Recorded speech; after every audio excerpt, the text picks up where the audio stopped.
para obtener ya la pieza final.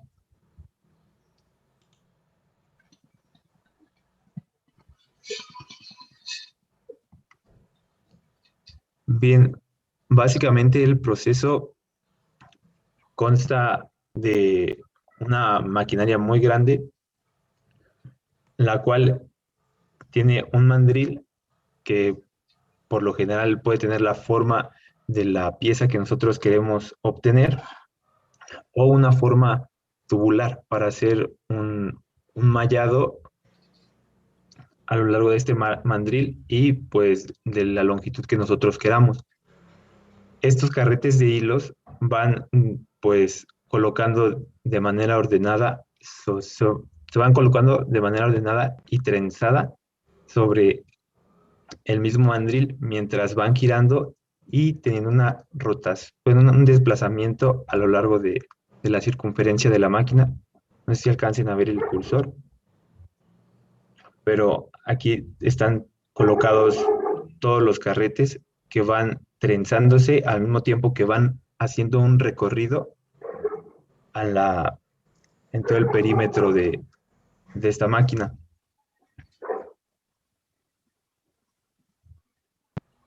Oh, ya se trabó.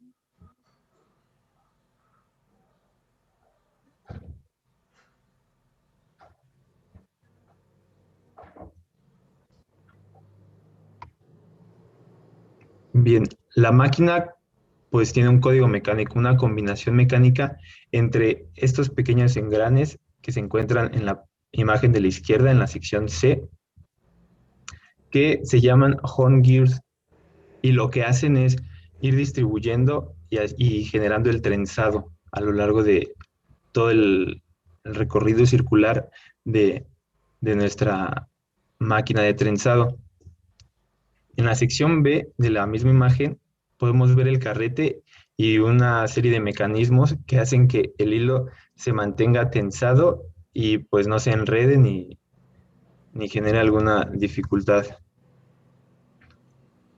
En la imagen de la derecha podemos ver el recorrido de un carrete. En este caso, cada horn gear tiene dos carretes, se pueden ver los dos puntos y se van distribuyendo a lo largo y generando este recorrido en forma de flor a lo largo de toda el perímetro, digamos, de la máquina, cubriendo así el mandril. El mandril, como podemos ver en la imagen de la izquierda, en la sección A, se puede mantener fijo y lo que se desplazaría para cubrir completamente el mandril sería la parte que contiene todos los carretes, o puede ser en otros casos al revés, el mandril podría desplazarse y la parte de los carretes mantenerse fijo.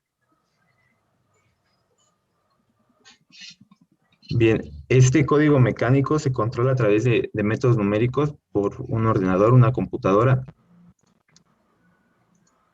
Y bueno, debido a esto se puede tener una gran flexibilidad en cuanto a los grados que se pueden manejar, desde 10 grados hasta 85, en algunos casos pues 90. Pero son muy raros debido a que ahorita en los errores del proceso se va a entender un poco más.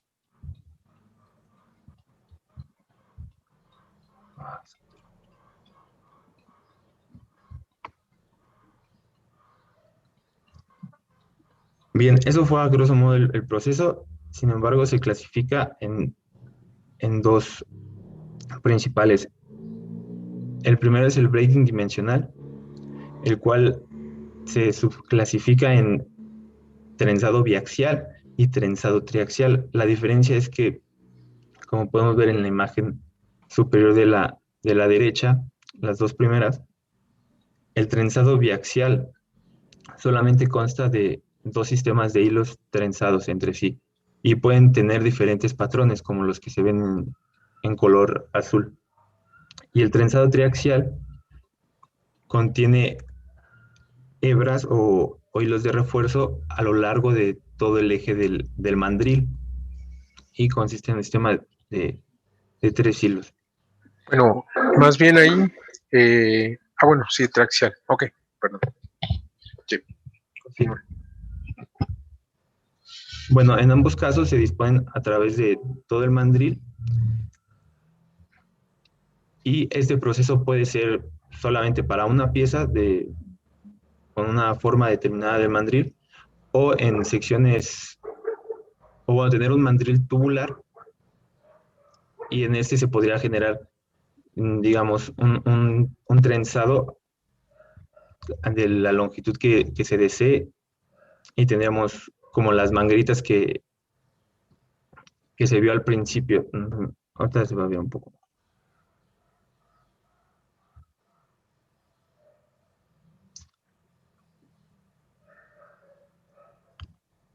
Aquí podemos observar que al estar generando el trenzado a lo largo del mandril, nosotros podemos crear, bueno, más bien se crea un, un producto textil en forma cilíndrica y a partir de ahí nosotros podemos obtener la forma que nosotros deseamos a, por medio de moldes. En este caso, aquí podemos ver que el mandril es pues un núcleo destruible para que cuando se le aplique pues, la forma que se desea, pues él no intervenga. Esto siempre y cuando la pieza que nosotros deseamos obtener sea hueca. Hay casos en los cuales pues no queremos que sea hueca y también ahorita lo vamos a ver. Aquí para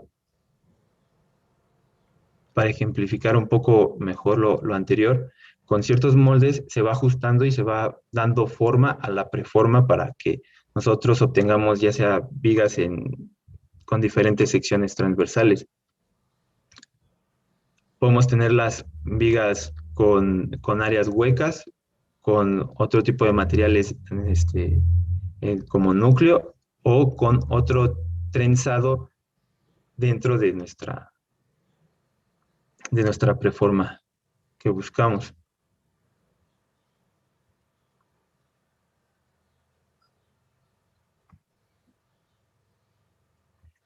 También este proceso bueno, ayuda muchísimo para crear formas muy complejas y eso se hace a partir de diferentes piezas. Por lo general siempre se toma, bueno, por lo general se toman, como había comentado, partes tubulares de este trenzado y se le va dando forma pues, a lo que nosotros queramos obtener. Para hacer las uniones se emplean igual técnicas textiles para coserse entre sí y ya aplicando el proceso de pultrusión o en este caso parece más de RTM, obtenemos la pieza final. La segunda clasificación del braiding es el braiding tridimensional.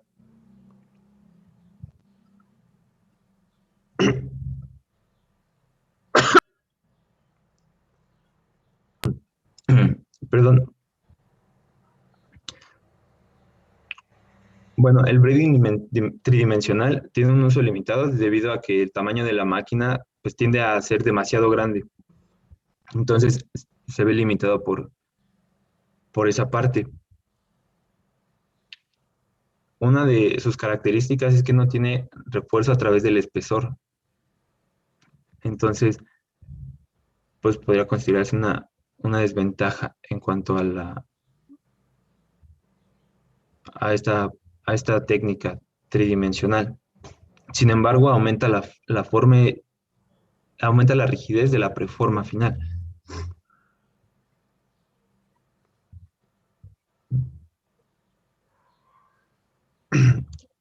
Y bueno, en el braiding tridimensional se emplea para hacer básicamente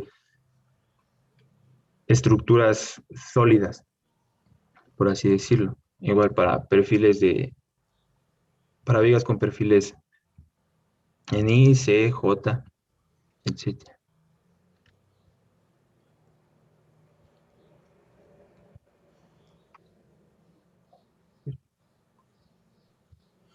Ok, como ya lo había mencionado mi compañero, una de las ventajas de este método de braiding es que al obtener las preformas, básicamente ya van a ser casi iguales a la forma final que queremos obtener nuestra pieza o lo que sea que vayamos a crear, porque estas preformas poseen excelente conformabilidad, rigidez torsional y resistencia al daño.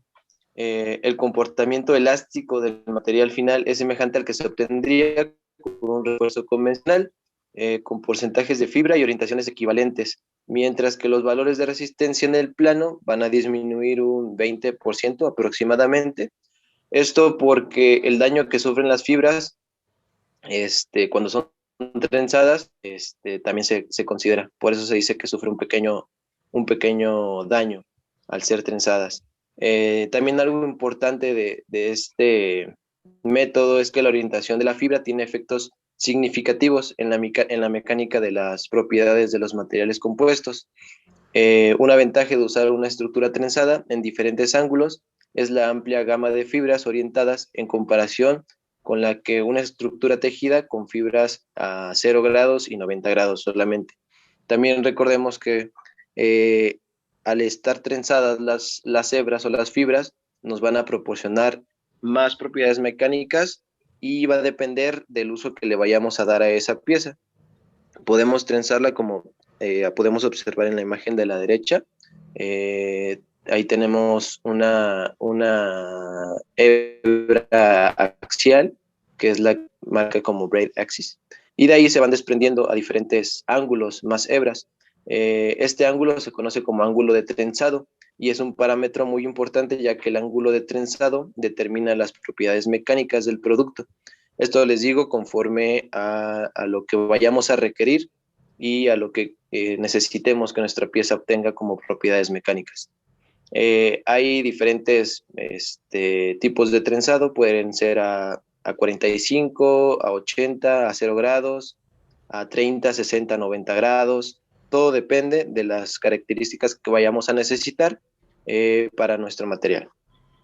La que sigue, por favor, compañero.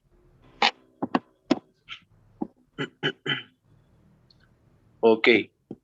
Bueno, también para mencionar rápido, los elementos estructurales realizados a partir del braiding son más en carbono, ya que principalmente estos perfiles de secciones abiertas son perfiles de secciones abiertas o cerradas, pudiéndose realizar secciones muy complejas, como ya decía mi compañero, es el caso del braiding 2D o el caso del braiding 3D. Para lograr la resistencia y rigidez requeridas del material, el refuerzo textil se fabrica utilizando fibras de alto rendimiento, como vidrio, carbono y aramida. Debido a su comportamiento, depende de la orientación de la fibra, el compuesto del material muestra propiedades anisotrópicas. Las preformas pueden ser diseñadas de manera que sus propiedades puedan estar cerca de los materiales isotrópicos, y tales estructuras se conocen como cuasi-isotrópicas. Algunas otras también propiedades del método de braiding es que se obtiene absorción de energía, rigidez, son tolerantes al daño, tienen diseños muy prácticos, detienen la propagación de fracturas, son ligeros y resistentes a la fatiga. Estos son también algunos de las otras propiedades mecánicas que podemos obtener con el método de braiding. La que sigue, por favor, compañero. Y bueno, aplicaciones generales de este método.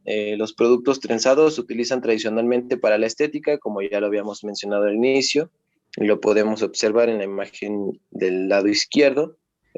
Podemos crear pulseras, ropa, no sé si han visto cómo tejen, creo que es en Oriente, como unos chales, no sé cómo decirle, que tienen sus tablitas con diferentes clavos y van entrelazándolos. Ese también es método de braiding, como ya lo mencionábamos.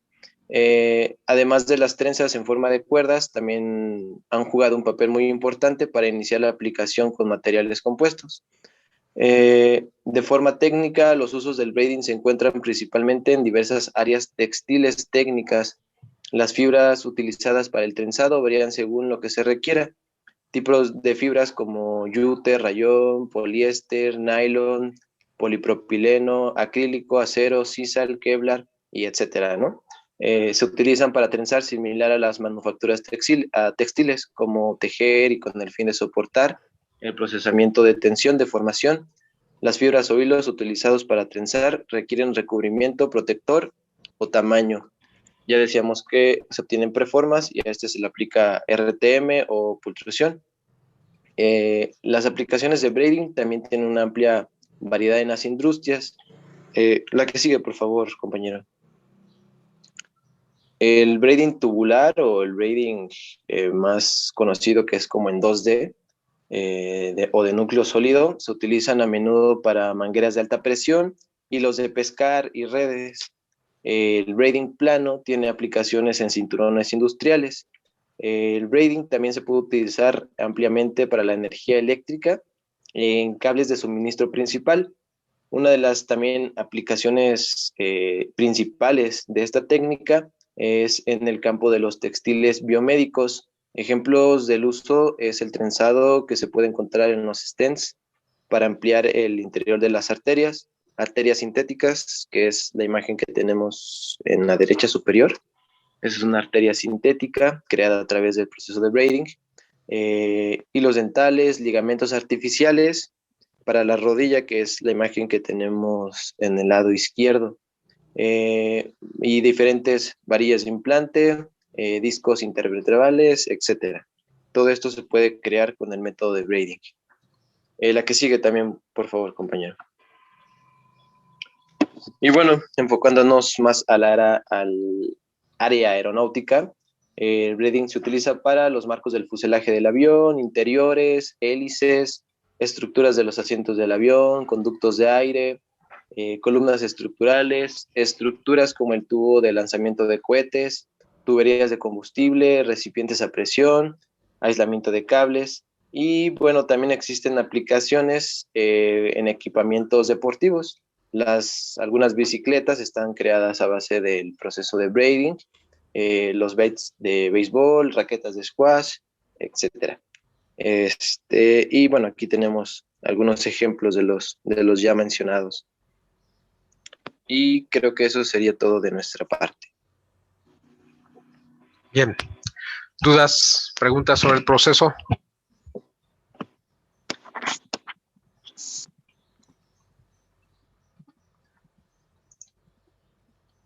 ¿Dudas? ¿No hay dudas? Sí, profesor, yo tengo Sí. una duda. ¿Qué pasó? La configuración de los carretes se hace mediante el código o se puede ajustar también de manera manual dependiendo Sí, o sea, crear. tú tienes el arreglo de tus carretes, eso responde al código mecánico.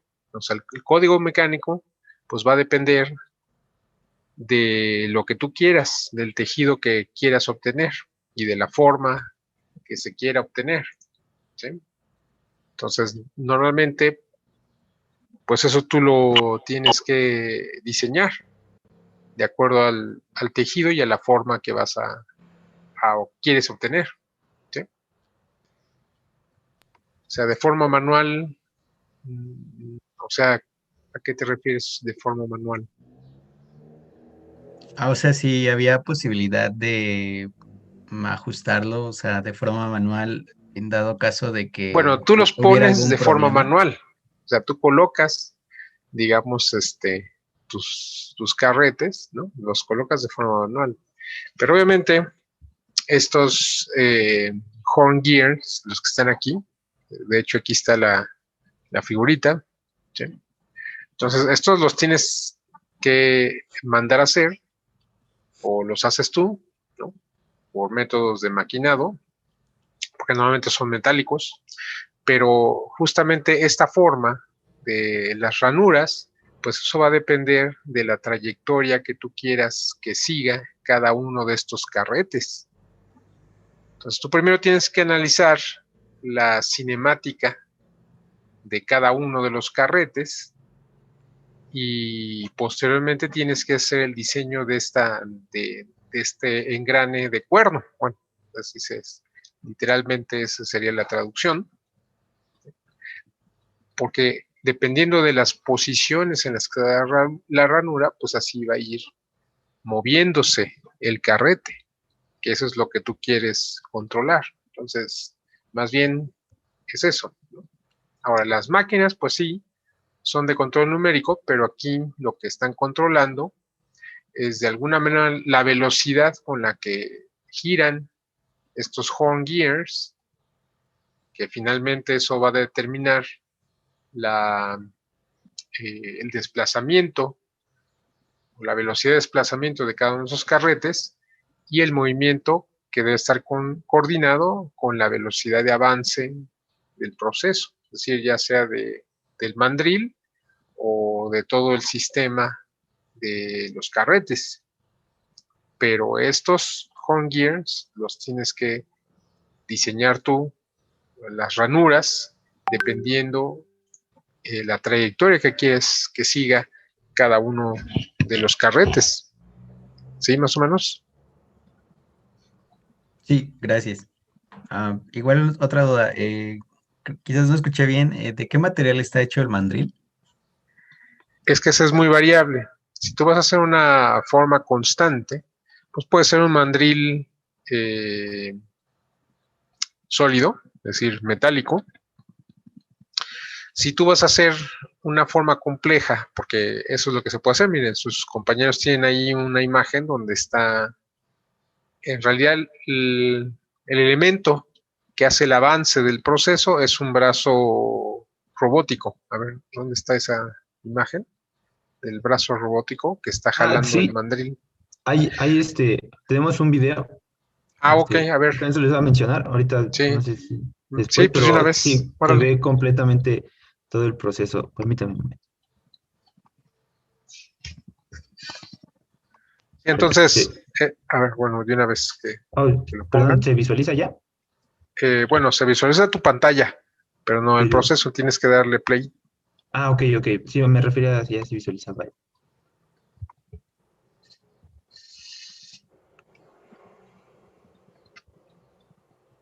Aquí, bueno, hacen el diseño completo de toda la preforma.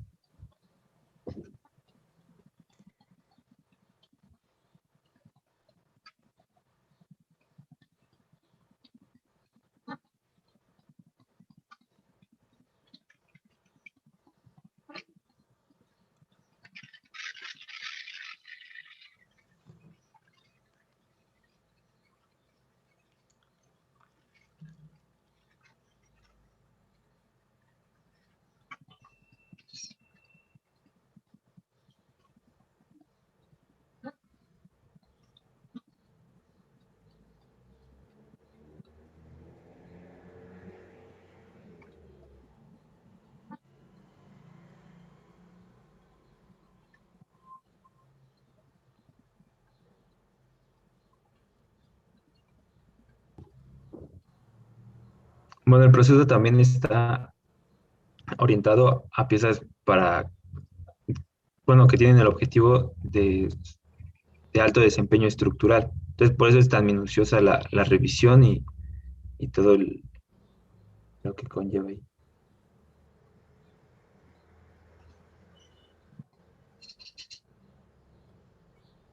Sí, entonces ves, puedes obtener piezas de formas relativamente complejas, ¿no? Entonces, para ese tipo de casos necesitas un material un poco más flexible, de tal manera que puedas sacar la forma que tú ya obtuviste, la preforma, ¿no?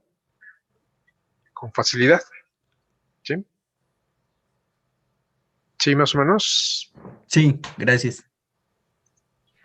Bien, También esa entonces, configuración que mencionas, compañero, está limitada por la complejidad del trenzado, ya que si trenzas mucho los hilos, o sea, o los trenzas poco, se van entre ellos como enrollando, como enroscando. No sé si has girado una cuerda y se te va haciendo como churrito, aunque la estés girando. O sea, como que el mismo hilo con la rotación y el trenzado se van trenzando y eso puede afectar a las propiedades mecánicas de la pieza final, ya que puede desgastar el hilo de refuerzo o generar ahí pequeños defectos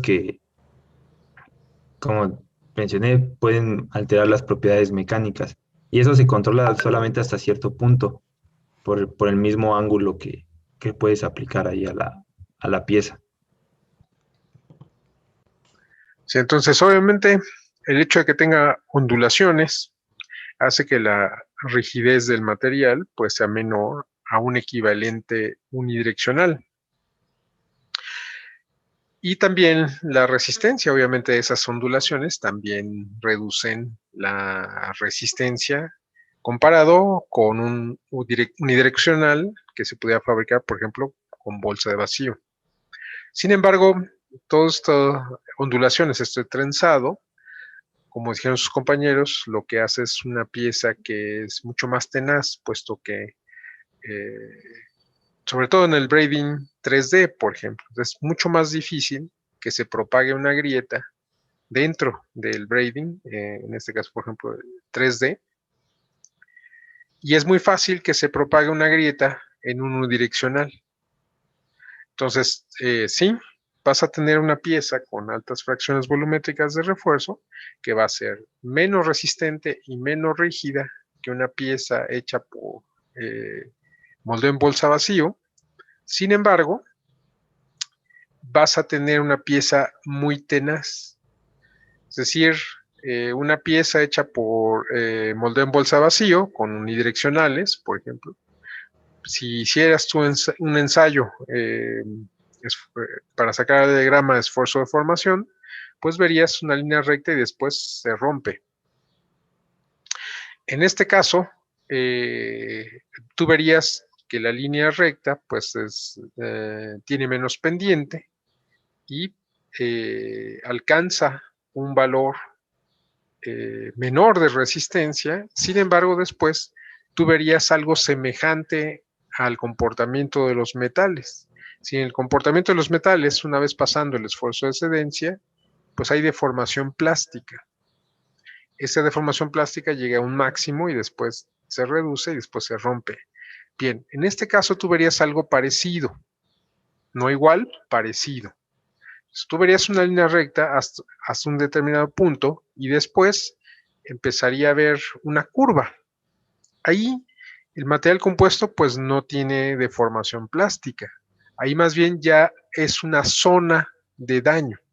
Entonces va a llegar un momento en que esa zona de daño cada vez crezca más, por eso va a llegar un máximo y después, ¡pum!, se va a caer.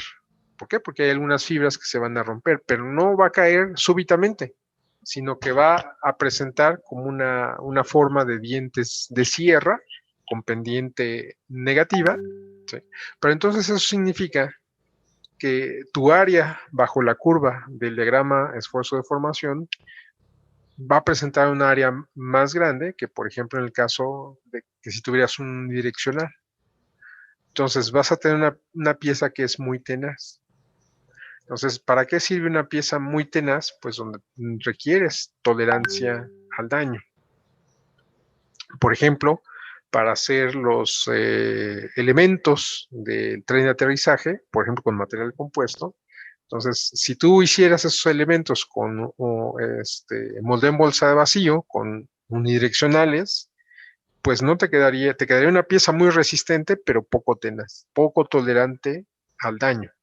Y eso es algo que no se puede permitir en un tren de aterrizaje. Pero entonces, para seguir ocupando material compuesto y beneficiarte beneficiarte de las características que tiene el material compuesto, como es una alta relación resistencia-peso, entonces puedes ocupar este proceso para hacer los elementos de ese tren de aterrizaje y obtener de igual manera una pieza que es tolerante al daño y que además, por tener un área bajo la curva del diagrama esfuerzo-formación importante, entonces también puedes asegurar que puede absorber impactos. ¿Sí? ¿Estamos de acuerdo? Entonces, esa es una de las ventajas. ¿Sí? Bien, ¿dudas? Bueno, creo que ya quedó claro.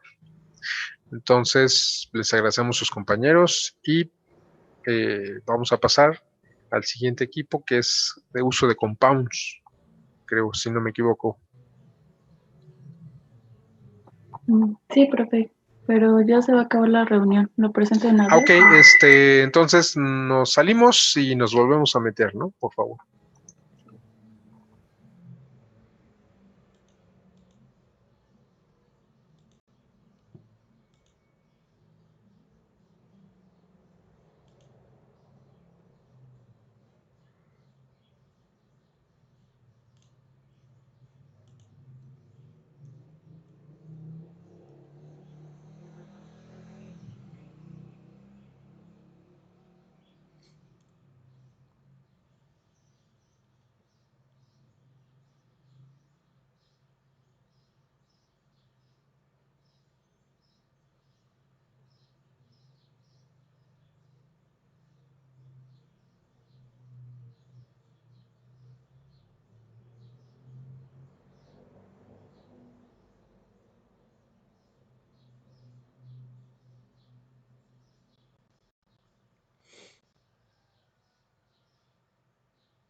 Bueno, creo que ya estamos de vuelta, la mayoría. Entonces, el equipo que sigue ya tiene los permisos para compartir su pantalla. Gracias, profe, ahorita la comparto.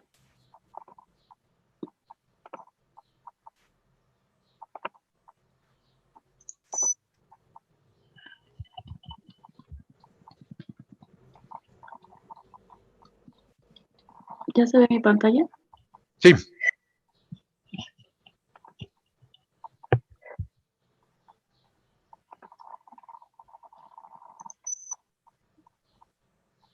Ok. Buenos días, compañeros y profesor. Nosotros somos el equipo 10 y está conformado por mi compañero Gómez Pérez y yo, Tolentina Tavera. Voy a empezar hablando sobre el SMC o su traducción, que es la lámina compuesta moldeada. Este es un tipo de material compuesto formado por una matriz de resina termoestable, generalmente de poliéster insaturado o de vinilester, por un refuerzo de fibra, principalmente de vidrio o carbono, cargas minerales y aditivos.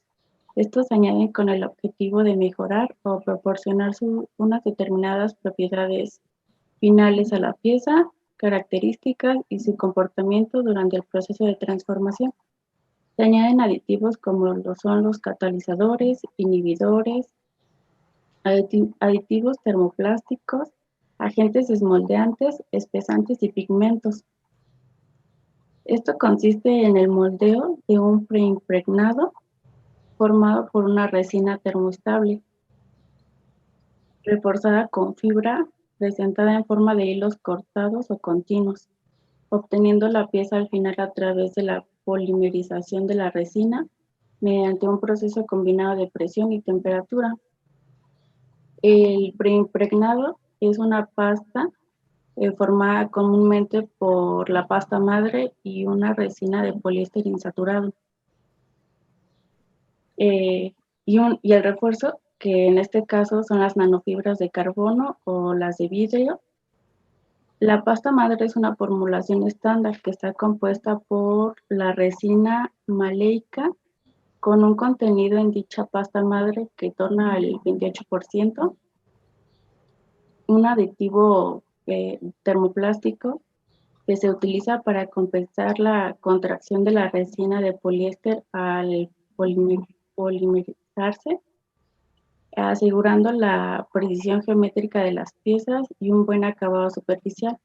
Representa un 18% de la pasta madre. Catalizadores que permiten el endurecimiento de la resina, representando entre el 0.5 y el 1% de la pasta madre. El desmoldante, que evita que la pieza quede adherida al molde. En esta formulación se usa estearato de calcio con un contenido entre el 1 y el 2%. de la pasta madre. Y la carga, que se utiliza carbonato cálcico en una proporción aproximada del 50%, que proporciona efectos beneficiosos en la resistencia al fuego o frente a la corrosión de las piezas moldeadas. La resina de poliéster insaturado se utiliza comercialmente una denominada Norzoide, no sé si así se pronuncia, 2145, que se trata de una resina específica para la fabricación de la lámina compuesta, que da la viscosidad media y alta reactividad. Esta resina se denomina pasta de color, pues es donde se añaden pigmentos durante el proceso de la fabricación de la lámina compuesta. No encontré como tal imágenes de cada una y pues encontré esta que yo siento que son las más parecidas al tipo de láminas compuestas que hay. Estas se clasifican en función de la distribución y el tipo de fibra elegida. La SMC-R emplea un refuerzo de fibras largas cortadas de entre los 3 y 7.5 centímetros de largo, distribuidas al azar en 2D, incluyendo nervaduras, y estas bien adaptadas para piezas de sección variable. Este es el más utilizado. El SMC-C emplea un refuerzo de fibras de vidrio continuas con una orientación unidireccional, la cual le cede al compuesto una mayor resistencia en dicha dirección. Permite un contenido en fibra por encima del 70% en peso. El SMC-D incorpora fibras largas direccionadas pero discontinuas como refuerzo. Estas fibras tienen generalmente una longitud de unos 10 centímetros y el SMC-C entre D, este tipo de combina las fibras cortadas al azar y las continuas unidireccionales. Las fibras al azar mejoran la resistencia transversal, mientras la mayor resistencia mecánica se obtiene en la dirección de la fibra continua. El proceso, bueno, al inicio del proceso, se pesan y mezclan de forma automatizada los componentes de la pasta madre, que son las resinas, las cargas minerales y los aditivos. Los pigmentos y aditivos secantes se dosifican y mezclan de manera continua con la pasta madre mediante un proceso controlado por ordenador, dando lugar a la pasta de impregnación, la cual es llevada inmediatamente a la línea de impregnación de la fibra de vidrio o la fibra de carbono.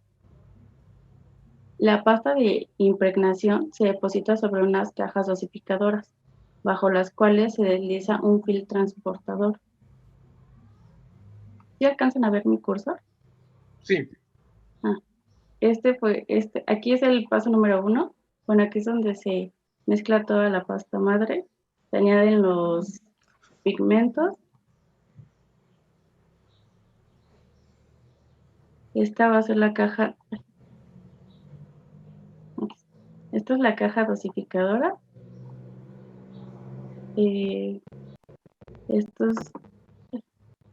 Aquí está el film transportador, que vendrá siendo el primero, el 1.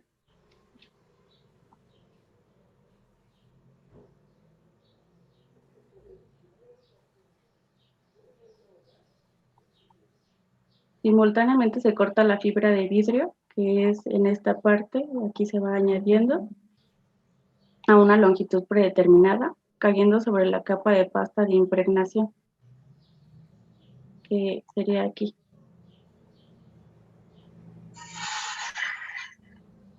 Un segundo film, también impregnado con una capa de pasta, cubre la fibra cortada, creando una especie de sándwich, que ya viene siendo esta parte.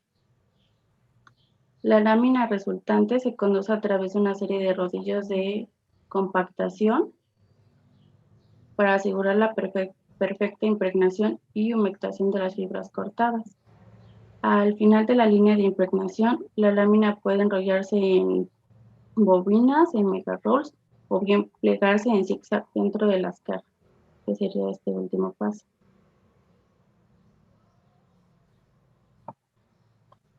El material de la lámina compuesta debe madurar antes de alcanzar las condiciones óptimas para el moldeo. La pasta de resina cambia desde un estado líquido en el momento de su fabricación hasta un estado semisólido en su periodo de óptimas condiciones. Este cambio en la viscosidad se consigue mediante la adición del agente espesante durante la fabricación. El periodo requerido de maduración es habitualmente entre 2 y 4 días en función de cada formulación concreta. Incluso una vez madurado, el material continúa espesándose, pero a menor velocidad, dependiendo de la temperatura de almacenamiento. Esto es porque existe un periodo de utilización óptima entre 1 y 6 meses, dependiendo principalmente de la formulación específica y de la temperatura de almacenamiento. Se recomienda almacenarlo entre los 5 y 25 grados Celsius. También a temperaturas superiores las temperaturas superiores de almacenamiento pueden reducir de manera significativa el tiempo de usabilidad de la lámina compuesta. La lámina compuesta se moldea principalmente en procesos de compresión en caliente para la producción de piezas grandes y relativamente planas. Cuando las propiedades de la lámina son adecuadas para su moldeo, se corta y se coloca en el interior de un molde caliente entre los 130 y 170 grados Celsius. Este molde suele ser de acero forjado y tratado superficialmente para reducir el desgaste. Una vez que la carga se ha situado en el molde, este se cierra y el material se comprime. La presión oscila entre los 50 y los 100 bares. El tiempo de curado suele variar entre los 30 y 150 segundos, dependiendo de la formulación y del grosor del material. Después del curado, el molde se abre y se desmolda la pieza. Las aplicaciones de este proceso pueden ser dentro de la electrónica, la automoción, que estos son para las puertas, la parte delantera, trasera y techos de partes estructurales como los paragolpes, estructura de techo, los corredizos, suelos, partes aerodinámicas, cubiertos de válvula, depósitos de aceite, y se sustituyen materiales tradicionales como el acero y se reduce el peso entre un 15 y un 20%. También están el transporte, el sanitario, aplicaciones domésticas, la construcción, la medicina, entre otras. Y las ventajas de este proceso podría ser que tiene un gran volumen de producción, una gran capacidad de reproductibilidad, que las dos caras son buenas por el film, como cuando se hace el sándwich, una poca exigencia de trabajo y gran flexibilidad de diseño, pero también tiene sus limitaciones como las altas inversiones, un mayor costo del material, labores de post-procesado, las instalaciones para manipulación y el almacenamiento del material, y que el espesor máximo de la pieza obtenida es menor a los 5 milímetros.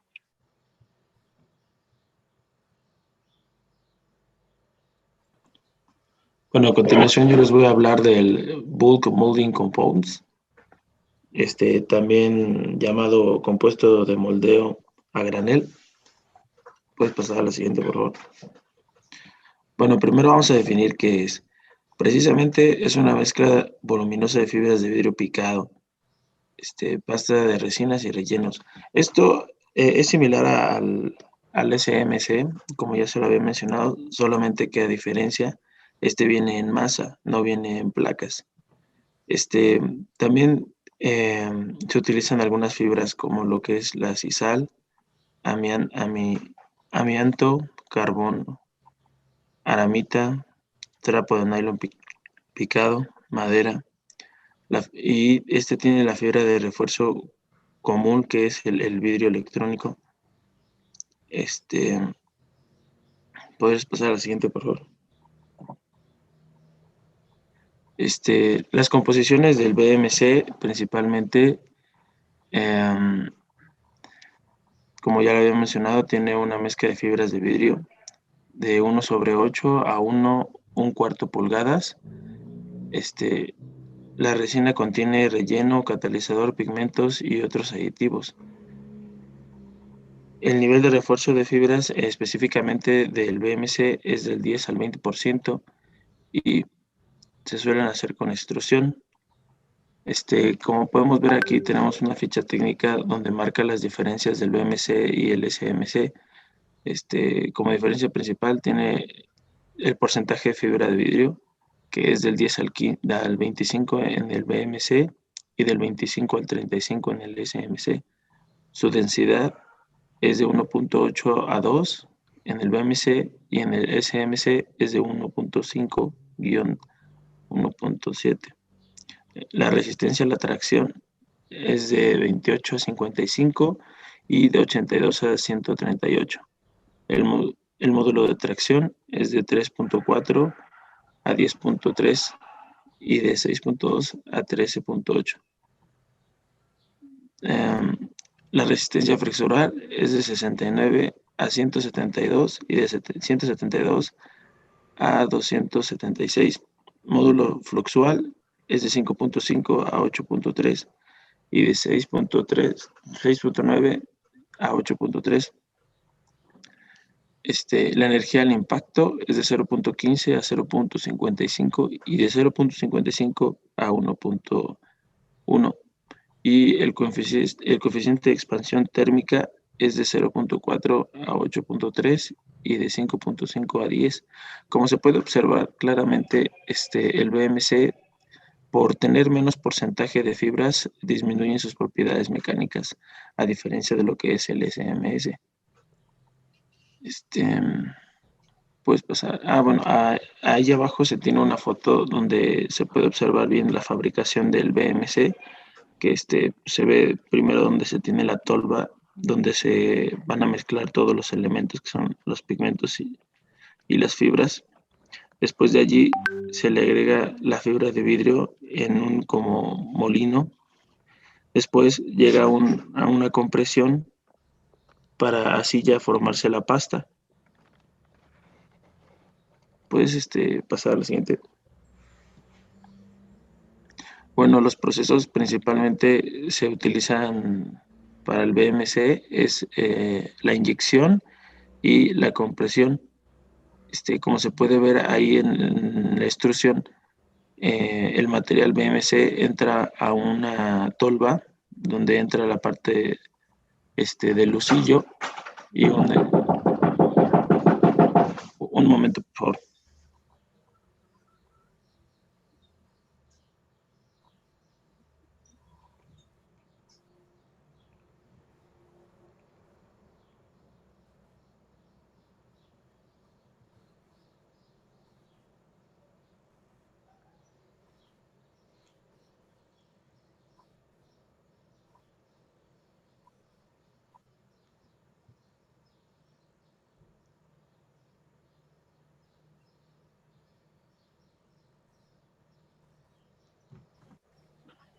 Ya, perdón, compañeros, es que estaba, tocaron la puerta y tuve que atender. Bueno, les hablaba del proceso de inyección. El material BMC entra a la tolva y pasa al sinfín con sus debidas resistencias para calentar el material y después ya inyectarlo dentro del molde. Y pues de la otra parte, del otro proceso que también se puede utilizar para este material, es que se pone toda la masa dentro del molde y pues por simple compresión se adopta la forma del molde. Y también posee las características del SMC, que pues es su proceso de maduración de 2 a 4 días y pues esto va a depender de las condiciones en las que se esté madurando. Y también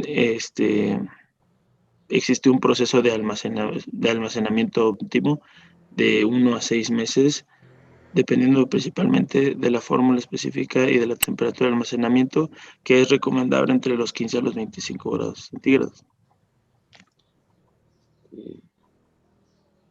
La siguiente, por favor. Bueno, aquí tenemos las bibliografías de consulta y pues eso sería todo por el proceso. Bien, ¿dudas respecto del proceso? Bueno, de los dos procesos, SMC y BMC.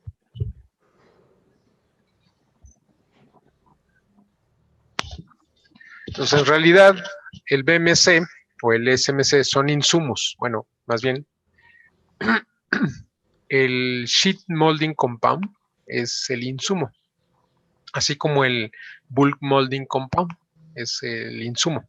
El proceso para hacer la pieza es el sheet molding compounding o el bulk molding compounding. Entonces, bien. Entonces, normalmente, pues, claro, hay un proceso de fabricación del insumo y ese es un insumo comercial, ya sea para fabricar las láminas de SMC o la masa o la pasta del BMC. Pues ya después de eso se pasa justamente al proceso de fabricación. Entonces, a ver, vamos a compartir una pantalla.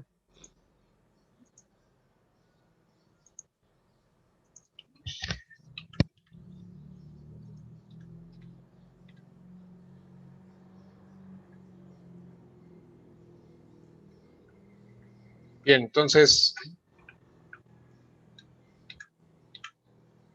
sí. Entonces aquí tenemos, ¿no? Como dice su compañero, tenemos la pasta, que es un insumo comercial, entonces se agrega y se cierra el molde. Es muy similar a lo que sería también el SMC, ¿no? Se colocan las diferentes hojas sobre el molde y se cierra el molde. Ahora, como este proceso está adaptado para matrices termofijas, entonces una vez cerrado el molde debe estar provisto de las resistencias calefactoras y del control de temperatura necesario para que se lleve a cabo el curado, el ciclo de polimerización. Entonces va a haber obviamente un calentamiento, se mantiene la temperatura durante un determinado tiempo y posteriormente se enfría. Entonces nada más que el tipo de resinas, el tipo de matriz que se utiliza para estos dos insumos, pues hace que el ciclo de polimerización sea realmente corto. Entonces, como pues son algunos minutos nada más, ¿no? 2 minutos, 3 minutos en algunos casos, incluso un poco más, pero no mucho más. ¿Por qué? Porque justamente está adaptado para una alta cadencia de producción y grandes series, es decir, la inversión inicial es muy alta justamente por la maquinaria que se requiere, o sea, son prensas semejantes a las del estampado, que son prensas pues bastante costosas. Entonces, la inversión inicial es muy alta, fabricar el molde también es muy caro y por lo tanto tienen que fabricar muchas piezas con ese molde para que les reditúe la inversión.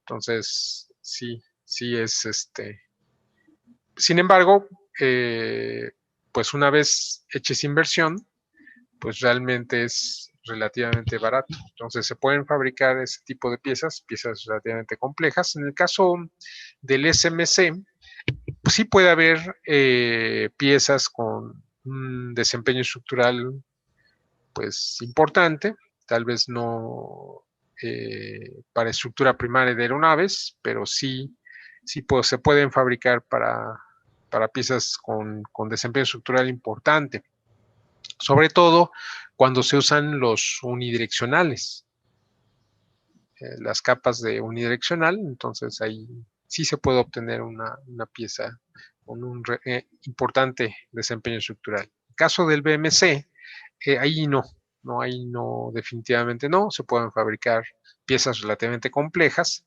pero no para desempeño estructural, ¿no? Ahí tenemos algunos ejemplos, ¿no? son piezas relativamente complejas, eso sí, pero no son para alto desempeño estructural. ¿Sí? Bien, ¿dudas? ¿Dudas? ¿No hay dudas? Entonces, bueno, con esto concluimos ya la primera parte del curso. Entonces ya subí al Classroom las indicaciones de la nomenclatura de los archivos que me tienen que enviar. Entonces cada equipo me tiene que enviar un documento, bueno, el trabajo escrito y la presentación. Además, la idea pues es que todos los equipos compartan sus documentos, sus presentaciones, para que tengan material didáctico con el que puedan estudiar los procesos, y el examen seguramente va a ser el lunes, regresando de vacaciones, es decir, ¿cuándo estamos? El lunes 12. Lunes 12 va a ser el examen, pues a la hora de la clase, no hay problema. Entonces, estudien de todas maneras las indicaciones y las instrucciones precisas, se las voy a enviar en el transcurso de la próxima semana. Y pues, entonces, con eso concluimos la sesión. Entonces, nos vemos regresando de vacaciones. Estudian, por favor. ¿Sí? Sí, profe, Bueno. gracias. Profe, gracias. Sí, profe, gracias. Entonces, se cuidan. Nos vemos. Hasta luego.